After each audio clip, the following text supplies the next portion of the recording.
ایک مرتبہ حضرت علی رضی اللہ تعالی عنہ شیر خدا اپنے دونوں شہزادوں کے ساتھ حضرت امام حسن اور حضرت امام حسین رضی اللہ تعالی عنہما کے ساتھ حرم کعبہ میں حاضر تھے کہ دیکھا وہاں ایک شخص خوب رو رو کر اپنی حاجت کے لیے دعا مانگ رہا ہے۔ آپ نے حکم دیا کہ اس شخص کو میرے پاس لاؤ۔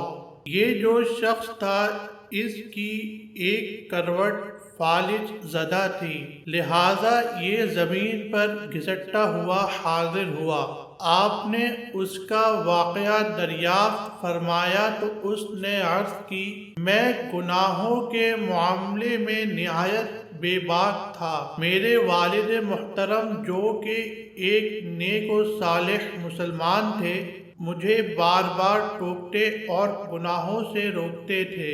ایک دن والد ماجد کی نصیحت سے مجھے غصہ آ گیا اور میں نے ان پر ہاتھ اٹھا دیا۔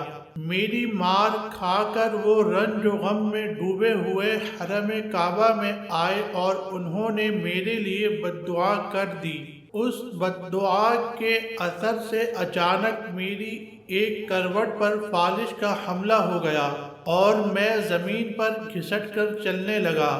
اس غیبی سزا سے مجھے بڑی عبرت حاصل ہوئی اور میں نے رو رو کے والد محترم سے معافی مانگی۔ انہوں نے مجھ پر رحم کھایا اور معاف کر دیا۔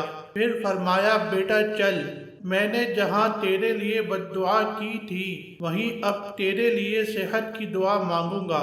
چنانچہ ہم باپ بیٹے اونٹنی پر سوار مکہ مکرمہ آ رہے تھے کہ راستے میں یکایک اونٹنی بدک کر بھاگنے لگی اور میرے والد ماجد اس کی پیٹھ پر سے گر کر دو چٹانوں کے درمیان وفات پا گئے۔ انا للہ و انا الیہ راجعون۔